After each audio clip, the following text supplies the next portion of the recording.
The Drive with Tim Donnelly here on 99.9 The Fan, joining us on the Heister Automotive Group hotline following what I can only imagine was a very exciting and busy last few days. It's the Panthers GM, Dan Morgan, former Panthers Pro Bowler, University of Miami legend. Dan, thank you for taking the time. First of all, I guess I have to give you a little bit of credit. Like, you got me. Were you intentionally throwing smoke screens towards Jalen Walker? Because every insider, every analyst had you guys pegged towards Jalen Walker. We weren't even on the right side of the field for your first round pick. Yeah, I don't know. I don't know if it was intentional or not, but T-Mac was definitely a guy that we liked, that we grew very fond of. And I think in those type of situations, you don't want word to get out, and then there's always the potential that somebody could trade up ahead of you and take your guy. So we did want to keep it kind of quiet, but yeah, he was definitely a target for us.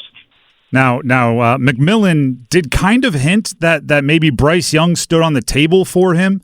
Did that happen? And if so, how much does the quarterback's input or him loving a particular wide receiver help that wide receiver's chances? Yeah, I communicate with Bryce, amongst other players all the time. Just talking to Bryce and just, I knew that he knew T-Mac. They were from the same area out in Southern California. They played against each other in high school, and then it just came to find out that Bryce was throwing with him. So that obviously piqued my interest, and I stayed in contact with Bryce and picked his brain on what he thought of him, and if T-Mac was a guy that that he'd want to work with. And obviously Bryce stood on the table for him and loved everything about him, and that just made me feel even better about our evaluation here in the building. What's the difference between maybe just liking a guy and standing on the table? Like, how demonstrative was Bryce in lobbying for his guy? Bryce, he really doesn't have that big stand on the table type attitude, but he definitely made it known that hey, T-Mac's to me the best receiver in this draft. I would love to work with him. I could tell that he was really excited about him. And in turn, I was excited too. And, to hear Bryce being excited, it just made me even that much more excited. So, it's one of those things where I think, the communication was really good. And, I think I'd be dumb not to listen to our players. Dan Morgan, Panthers GM, connecting with us on the Heister Automotive Group hotline. Dan, you go wide receiver, McMillan, we just talked about it in the first, then back-to-back edge rushers with Scorton and McMillan. I hope I got that close. Was that part of the trade-off? Was it, all right, if we're going to pass on the edge rushers in the first, we have to double down in the second and third to make sure you fill that hole in the roster? Yeah, I think it was just not part of the trade-off, but more part of the strategy. I think when you look at the draft as a whole, wide receiver wasn't the strongest group in the draft, and then you look at outside linebacker, it was pretty stacked with guys pretty much all through the first 4 rounds. So we had a lot of guys over in that column, and then less guys over in the wide receiver column. So strategically, it just so happened that we really liked the top receiver. Felt like if we got him, at 8, which we did, that there's a really good chance that we're gonna be able to potentially double dip at edge rusher. So for us, it worked out perfectly. The plan was executed really well, and we couldn't be happier. Scorton in the second, he's a really interesting prospect. If only for he weighed in at the combine at 257 pounds, and reportedly played up near 285 this year. Is he like a road grading, set the edge run guy, or is he a speed guy off the edge? Did it look like two different players? How do you evaluate that when there's a 30-pound difference? Yeah, so he's played, even at Purdue, he was playing in right around 280, and then at his pro day, he lost weight and looked great going around the bags and real nimble and fast and fluid. But him on tape at 280, the way that he moves, he's got a really nice spin move. He can beat you with power. He can beat you with a variety of moves, and he has a hot motor, which is what we look for as well. So he's a really intriguing prospect that, hey, like once he gets in the building, we'll figure out, what weight we want him at, where we think he may play best, and we'll see where he feels like he plays best as well from a weight perspective. So we'll communicate with him and we'll figure that out. But we got a really good player. Is there like a secret phrase or a passcode of some kind? I assume the offense, or a lot of that evaluation leans on Dave Canales, but with your background as a player, the defense, is there something you do in an interview to make sure these guys like would fit on one of your defenses? Is there some kind of a tell that they're going to fit in?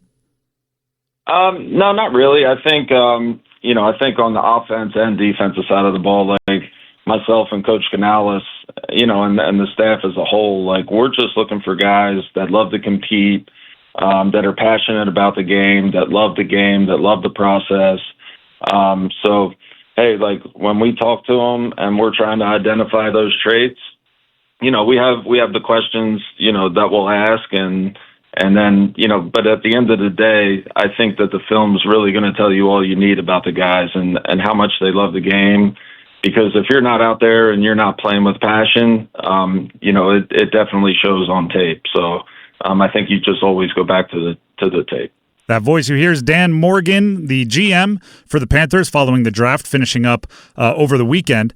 Dan, looking at draft strategy, right? You brought up that you look at which position is deep and which might be a little bit more shallow, and that informs some of your picks, talking about the edge rushers and receivers earlier on. Pretty much all reports say it was a deep running back draft, and you grabbed one in the fourth in Trevor Etienne. What was it about Trevor that differentiated him from the 16 other backs that were drafted that were still on the board when you made the Etienne pick? Yeah, I think the thing that stood out first and foremost is just his run style, the burst that he runs with, how good his feet are, how good his vision and acceleration are. And then out of the backfield, his hands are really good. You can flex them out and throw it to him out there, or he can run routes out of the backfield.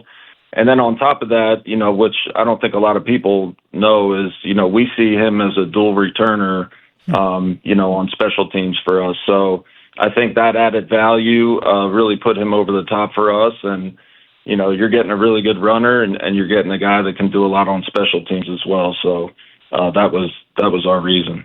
Is that a battle between him and Jimmy Horn Jr.? I assumed he was going to be getting some return looks being drafted right there at the end of the draft. Yeah, I think it'll be a really good competition. Two really talented young rookies that, hey, they're both really competitive. So we'll see how that turns out. Speaking of competitive, Lathan Ransom, obviously pro-ready, right? Played in a ton of huge games at Ohio State. We're talking about the safety you drafted right there in the middle of the draft. But he seems to, at least from my very limited film watching, seems to fit kind of in the same category as Trayvon Merrick as a physical safety, coming up, making tackles and that sort of thing. Are you still looking for a free safety to pair with them? Obviously, Damani Richardson showed some good things last year, but is that something still on the shopping list? Yeah, we're definitely going to explore some guys that are still out there. But drafting a guy like Lathan, I just think he brings that demeanor and that mentality that we're looking for, that physical presence out there, that tone setter type mentality. I think a lot of people think that Trayvon, is just really a box guy, but he actually is a really good deep player too, and a guy that we feel like can play, center field, half field, and do a lot of things from the back end as well. So I think that, we have a lot of versatility back there, a lot of guys that are smart and can do a lot of things. But that won't exclude us from trying to add somebody else. Now, we've already broken down the free agency class 100 different ways, and we're going to do the same with the draft. But the biggest addition could be the re-addition of Derrick Brown to your defensive front, right? A healthy Derrick Brown. Is everything coming along as scheduled with the big guy in the middle? Yeah, he's doing great. He's been in the building working his tail off, rehabbing. It's been a long process. I know he's sick of being in the training room, which I don't blame him. But no, he's doing great. He looks great. We're so excited to have him back. It's almost like getting a new player back, or like we signed like a new free agent. So we definitely missed him last year, and are looking forward to have him back. Dan Morgan, Panthers GM, connecting with us here on The Drive with Tim Donnelly. Dan, I have to know this, right? We follow the team as closely as anybody.